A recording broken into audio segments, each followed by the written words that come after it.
Situation बिल्कुल बदल गई।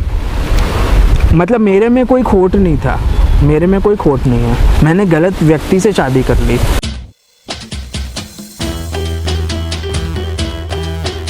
नमस्कार दोस्तों, तो राजा भैया ब्राज़ील वाले में एक बार फिर से आप सभी का हार्दिक स्वागत है। तो दोस्तों आज हम बात करने वाले हैं कि लव मैरिज सही है या अरेंज मैरिज सही है और आपको क्या करना चाहिए।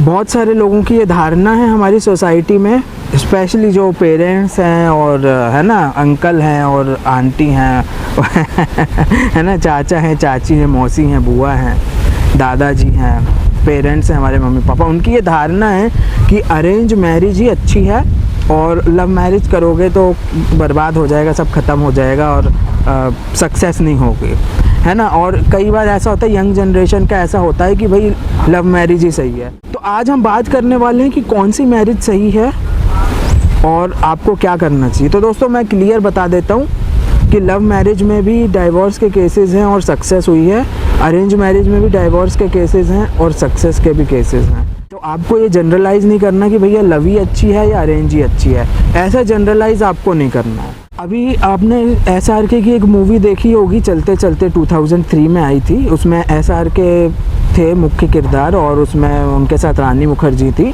तो उसमें आपने देखा होगा कि भाई दोनों की बहुत लव मैरिज हुई और बहुत डिफरेंसेस थे, झगड़े थे और ऐसा वैसा। तो ये धारणा बना लियो कि लव मैरिज ख़राब है। अभी फिर एक मूवी और आई थी विवाह, तो उसमें अरेंज मैरिज का बहुत अच्छा दिखाया था कि भाई शाहिद कपूर है और वो है और एकदम अच्छे से सब हो गया और बहुत प्यार है, सब परफेक्टली हुआ, अच्छी खुशी वाली हैप्पी फिल्म थी वो, ठीक है। तो उसमें ये धारणा बना ली होगी कि भाई अरेंज मैरिज ही अच्छी, ऐसा नहीं है। दोनों में जैसा मैंने बताया अच्छे भी केस है, बुरे भी केस है, तो वो आपको देखना है, ठीक है दोस्तों। तो अभी हम बात करने वाले हैं दोस्तों कि जब लड़कियां जो हैं लड़के देखें या लड़की की फैमिली जब लड़का सर्च करे, तो आपको ये नहीं देखना कि लड़का क्या करता है, कितना कमाता है, कितना पैसा है, कितनी प्रॉपर्टी है।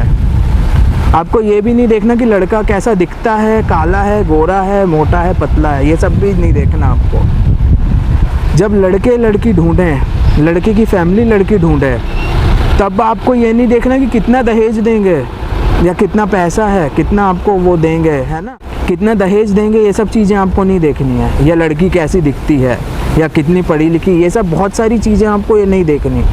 मतलब उसके प्रॉब्लम ये होता है ना दोस्तों, ये देखने में कोई प्रॉब्लम नहीं है कि लड़का क्या करता है या लड़की क्या करती है, कितना पढ़ा लिखा है, कितनी पढ़ी लिखी, ये तो सब देखते ही हैं। लेकिन प्रॉब्लम ये है कि लोग भाई जनरलाइज़ कर देते हैं कि चलो यार अच्छा है यार, इसको ये पढ़ा लिखा है, इतना कमाता है, चलो इसी से शादी कर लो, है ना। ये ऐसा नहीं होता। इस चीज़ पे आपको डिसीज़न नहीं लेना है। ये जो चीज़ है ना, ये जो आपके मटेरियलिस्टिक चीज़ें हैं ना, दुनियादारी वाली चीज़ें हैं ना, इस पे डिसीज़न नहीं लेना आपको, थोड़ा दिमाग लगा के सोचना है, ठीक है। तो दोस्तों आपको ये देखना है कि आप कैसे हो और फिर आपको ये डिसाइड करना है कि हमें जैसा लड़का या लड़की चाहिए वो कैसा है या कैसी है और हमें कैसा चाहिए, ये मैटर करता है। पर्सन की जो है वो पर्सनालिटी मैटर करती है, बाकी सब चीज़ें सेकेंडरी हैं, ठीक है। ये आपको ध्यान रखना है। अभी जैसे मैं कैसा हूँ और मुझे कैसी लड़की चाहिए, अभी मेरा स्वभाव है वो गरम है, मेरा स्वभाव एक फ़ौजी की तरह है। अब मैं लड़की भी वैसी गरम से शादी कर लूँगा कि वो भी अपनी अपनी चलाना चाहती है, मैं अपनी अपनी चलाना चाहता हूँ, तो कहाँ होगी सक्सेस, झगड़ा होगा। मैं अपनी चला रहा हूँ, वो अपनी चलाना चाहती है, ये होता है। तो बहस तो रोज़ होना ही होना है, कहीं ना कहीं तो कुछ ना कुछ होना ही है, तो ये चीज़ मैटर करती है। तो अगर मेरा स्वभाव थोड़ा गर्म है, मैं थोड़ा वो हूँ, फौजी टाइप का एटीट्यूड है, तो मेरे केस में भाई सीधी सादी लड़की होनी चाहिए, ठीक है, जो अपनी अपनी ना चलाए। ना मैं गलत हूँ, ना वो तेज़ तर्रार लड़की गलत है जिससे मैं शादी कर लूँ, ठीक है। कोई गलत नहीं है इस दुनिया में, लेकिन मैं जैसा हूँ ना, मुझे उस हिसाब से शादी करनी चाहिए, ठीक है। तो ये चीज़ होती है, अंडरस्टैंडिंग होनी चाहिए शादी में, रिलेशनशिप में, कम्युनिकेशन होना चाहिए, कम्युनिकेशन गैप। अब वो तेज़ तर्रार है, मैं तेज़ तर्रार हूँ, मैं कहूँगा मैं क्यों करूँ बात, उसको भाड़ में जाने दो, उसको बात करनी चाहिए, अपनी क्यों चला रही है वो, वो कहे कि मैं क्यों बात करूं, भाई उनको करनी चाहिए बात। ये होता है, कम्युनिकेशन गैप आ गया। Communication gap, lack of understanding, ये सब चीज़ें ना अपने आप आ जाती हैं अगर आप सही व्यक्ति से शादी ना करो। ठीक है, मेरे लिए वो सामने वाला व्यक्ति सही नहीं है और मैं उस व्यक्ति के लिए मैं सही नहीं हूँ। ठीक है, मैं अपनी जगह मैं सही हूँ, अपनी जगह वो सही है, लेकिन मैं उसके लिए सही नहीं हूँ ठीक है, और वो मेरे लिए सही नहीं है। तो ये चीज़ आपको ध्यान रखनी है, ये चीज़ आपको सोचनी है और ये चीज़ आपको देखनी है जब आप शादी करते हो। अभी मैं एक आपको सीन दिखाऊंगा। अमर प्रेम मूवी है राजेश खन्ना की, पुष्पा आई हेट टीयर्स वाली। ठीक है, उसका मैं सीन दिखाऊंगा आप लोगों को। और हमारे जो आनंद बाबू हैं, जो राजेश खन्ना हैं, उन्होंने कई सालों पहले ही जो है आपको बता दिया था, आपको हिंट दे दी थी अपनी मूवी में, लेकिन आप अभी तक नहीं सुधरे हो मैं तो था ही नहीं उस ज़माने में, मैं तो था ही नहीं। मैं बहुत बड़ा फ़ैन हूँ राजेश खन्ना का, तो मैं तो उस ज़माने में था ही नहीं। और लेकिन आप लोग थे, अभी तक आप लोग सब सुधरे नहीं हो। उस फिल्म का हम सीन देखते हैं क्या होता है। ठीक है, उसमें आनंद बाबू अपने फ्रेंड के साथ घर आते हैं। आज का सारा दिन बेकार गया, एक भी काम नहीं। काम तो हुआ, हमें ये मालूम हो गया कि अभी अभी जो महाशय यहाँ से गए वो कितने घटिया के दिन बिता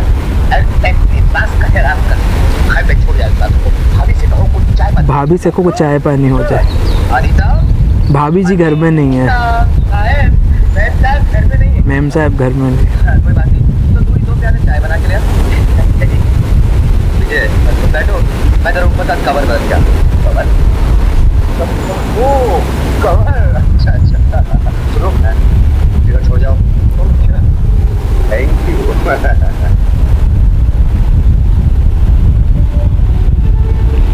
ये देखो क्या हालत है। ये नौकर का बच्चा कुछ देखता ही नहीं है, कुछ करता ही नहीं। बल्ला, अरे ओ बल्ला, बल्ला, ये सब क्या है? हाँ, जब इसमें बुला दो जवाब भी नहीं देते। कैसे जवाब दे साहब? आप तो हमेशा बलराम को बुलाते हैं, हमारा नाम तो हरिराम है। अरे हाँ, क्या लेकिन हरिराम बलराम ये तो तुम्हारा ही बड़ा भाई था। आदमी बहुत अच्छा, बहुत बहादुर था, तो बहुत डरता। शाम होते उसे भी मेरी तरह अमृत पान करने की आदत थी। आई बात समझ में बलराम? हरिराम का है। अरे दोबारा गलत क्यों? हरिराम, मैं कोट और पत्नी बदलना चाहता हूँ, क्या मुझे एक पैजामा मिल है? चप्पल कहाँ है? अरे हरिराम, ये भी चप्पल कहाँ है? पैजामा गीला है साहब, गीला है। तो क्या मेरे पास सिर्फ एक ही पैजामा है हरिराम? बाकी सब तो अलमारी में बंद है ना। चाबी मैम साहब साथ में लेके, चाबी मैम साहब साथ में लेके गई हैं। हो जाएगा।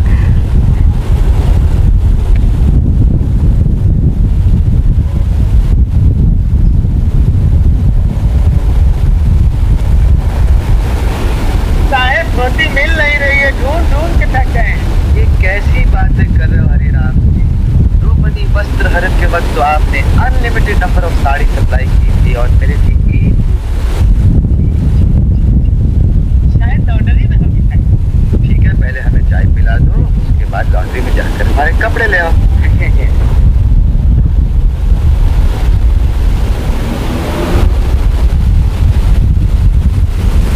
देखिए, तुमने अभी तक कवर नहीं बदला है। कवर का बदलता जानते हो तो जब लोगों को किताब बहुत पसंद आती है, उसके नए नए एडिशन निकलते हैं, लेकिन इस घर में ये जो मैं नाम की किताब है ना, ये तो हो गई है पुरानी। ना इसे कोई देखना चाहता, ना इसे पसंद करना। जरा मुश्किल है, दूध फट गया है, तो जाओ उसे के ले आओ। तो कैसे सीएंगे? अच्छा तू जानता तेरी मालकिन कहाँ गई? सैलून में गई। सैलून में गई। बाल बनवाने? Brother, modern housewife, figure maintenance, hair dressing, etcetera etcetera etcetera. क्या सामने की रेस्टोरेंट? Modern housewife. नहीं तो यार, चलो आओ तुम मेरे साथ, मेरे घर चलो। आज भी तो है, जानते हो तुम्हें वहाँ चाय के साथ क्या मिलेगा? पूरी मिलेगी, आलू की सब्जी मिलेगी, गरम गरम हलवा मिलेगा। मेरी पत्नी घर में ही बाल बनाती थी, घर में बाल बनाती थी। I must say you are very lucky man. मेरी हालत है, अरे नहीं है, ये है, नहीं है, नहीं है। और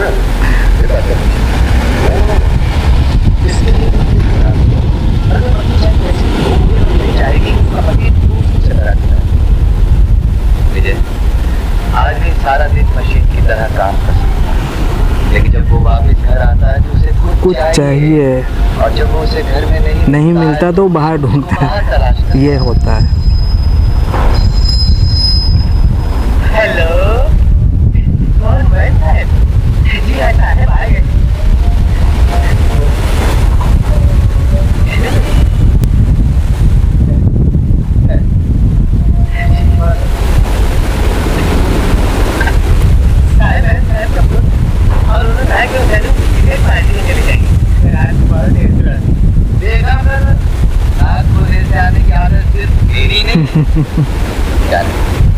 नहीं समझोगे, मैंने कहा ना, you are very lucky man. नहीं हो गए?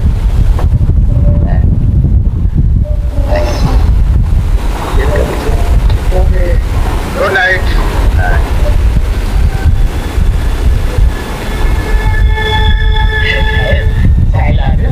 अभी तू चाय लाएगा? रहने दे, तू लॉन्ड्री में जाकर मेरे कपड़े ऐसा है, टेबल पे मेरा पर्स पड़ा है। अच्छा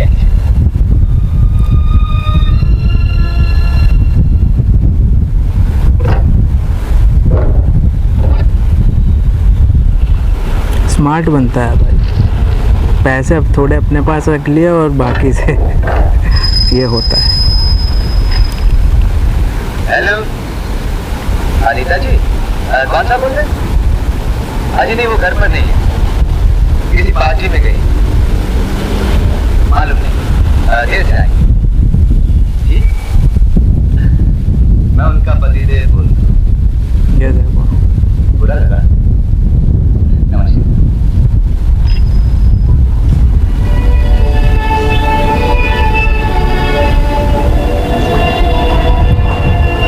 सैड सिचुएशन आनंद बाबू की, इसीलिए फिर आनंद बाबू जो हैं,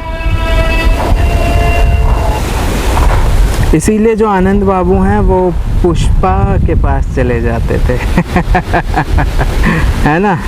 तो ये मैंने मूवी बहुत बार देखी है। ये सीन बहुत इम्पोर्टेंट था, बहुत सारी बातें उसने कह दी, लाइफ की बहुत सारी बातें, रिलेशनशिप, मैरिज से रिलेटेड।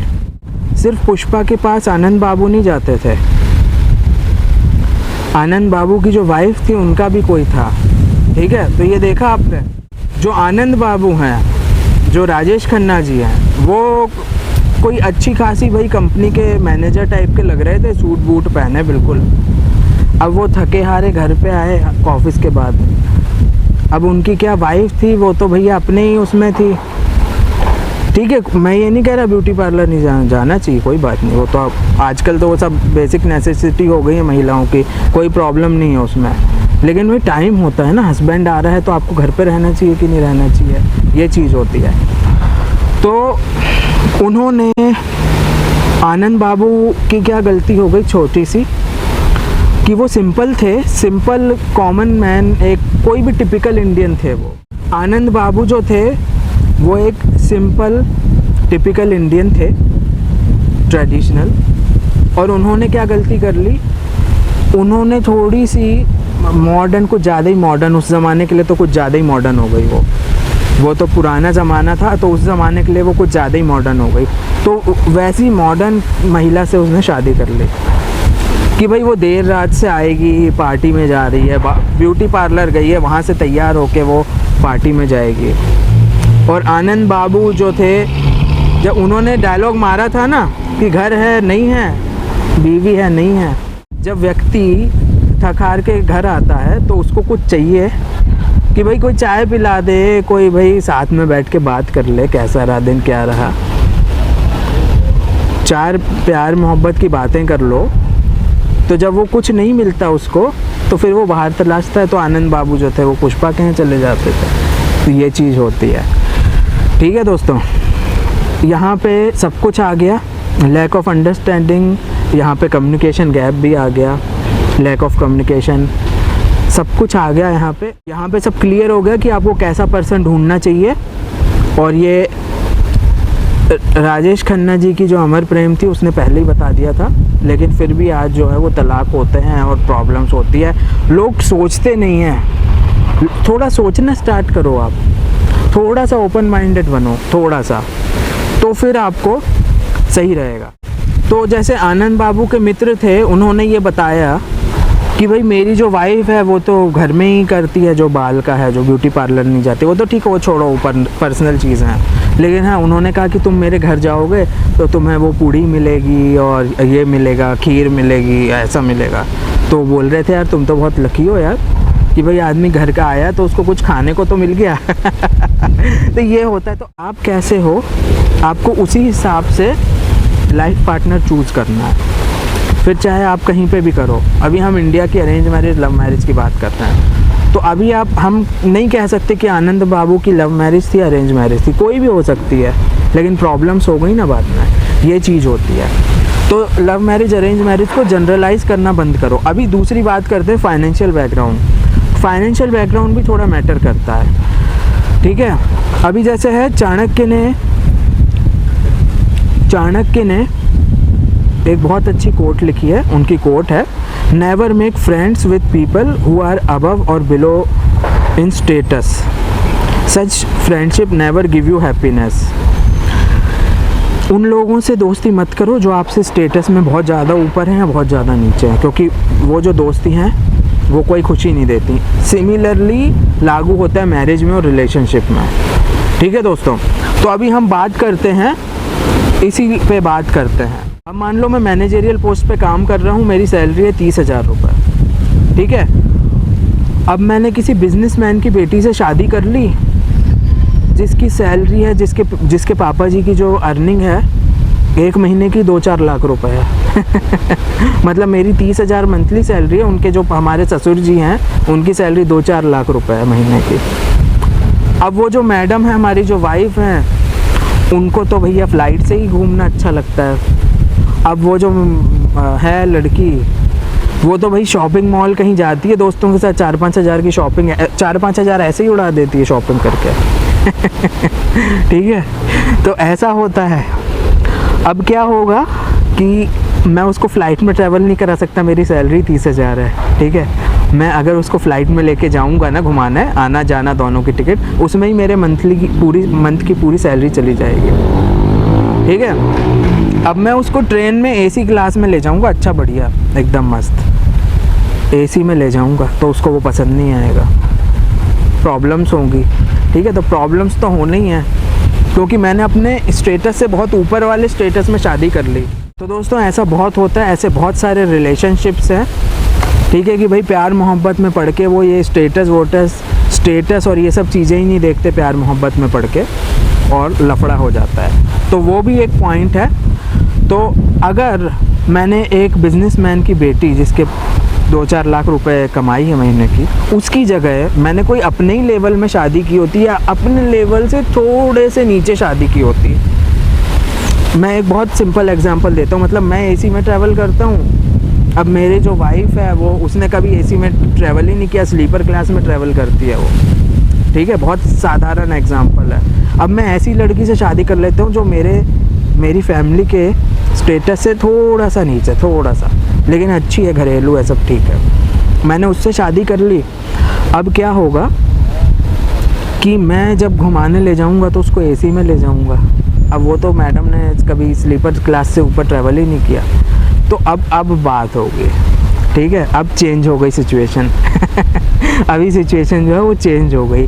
अभी क्या होगा, मैं उसको एसी में ट्रैवल करूँगा, बहुत खुश रहेगी वो, सबको स्टेटस डालेगी फेसबुक पे कि मेरा हस्बैंड दुनिया का सबसे अच्छा हस्बैंड है। वो अपने पेरेंट्स को बताएगी, अपनी दोस्तों को फ़ोन करेगी कि भाई मैं तो बहुत लकी हूँ, मेरे हस्बैंड बहुत अच्छे हैं, बहुत अच्छे से रखते हैं मुझे, तो ऐसा ले जाते हैं, ऐसा घुमाया, ऐसा किया, ये हो जाता है। सिचुएशन बिल्कुल बदल गई, मतलब मेरे में कोई खोट नहीं था, मेरे में कोई खोट नहीं है। मैंने गलत व्यक्ति से शादी कर ली, ठीक है। मैंने अपने लेवल से बहुत ज़्यादा व्यक्ति से शादी कर ली तो वो शादी नहीं चली। अगर मैंने अपने लेवल से या थोड़ा सा नीचे शादी करी तो शादी चल गई। सब खुशी मंगल से सब चल रहा है ना, जो भी बोलते हैं अपन। तो ये चीज़ होती है। तो ये सब चीज़ें आपको देखनी है, सोचना है, उसके बाद आपको डिसीज़न लेना है। और ये धारणा हटा दो कि लव ख़राब है, अरेंज ख़राब है, ये हटा दो। जनरलाइज बिल्कुल नहीं करना। लव में भी आपको अच्छी लड़की या लड़का मिल सकता है, अरेंज में भी अच्छा लड़का या लड़की मिल सकती है। वो आपको देखना है, बात करना है, सामने वाले की थिंकिंग देखो कैसी है, टटोलो। सब आजकल सब मैटर करता है, पॉलिटिकल व्यूज़, थिंकिंग, है ना, बिल्कुल अलग होते हैं। हर व्यक्ति अलग होता है। हमारी फैमिली में ही हमारी थिंकिंग अलग होती है, हमारे पेरेंट्स की थिंकिंग अलग होती है, भाई बहनों की थिंकिंग अलग होती है। तो सिमिलरली जब आप किसी दूसरे व्यक्ति से मिलते हैं तो उसकी थिंकिंग डेफिनेटली अलग होगी। तो आपको देखना है पूरी तरीके से, बात करना है, उसके बाद आपको डिसीज़न लेना है। तब आपकी फिर जो भी शादी करोगे वो सक्सेसफुल होगी। मुझे कमेंट करके बताइए आपके क्या व्यूज़ हैं, आपके क्या ओपिनियंस हैं, आपको वीडियो कैसा लगा, कमेंट करके बताइए। थोड़ी हवा ज़्यादा चल रही है और मुझे काफ़ी प्रॉब्लम हुई वीडियो रिकॉर्ड करने में। कैमरा 2 बार जो है गिरते गिरते बचा, बहुत ज़्यादा विंड चल रही है। वीडियो देखने के लिए बहुत बहुत धन्यवाद। जय हिंद, भारत माता की जय, वंदे मातरम।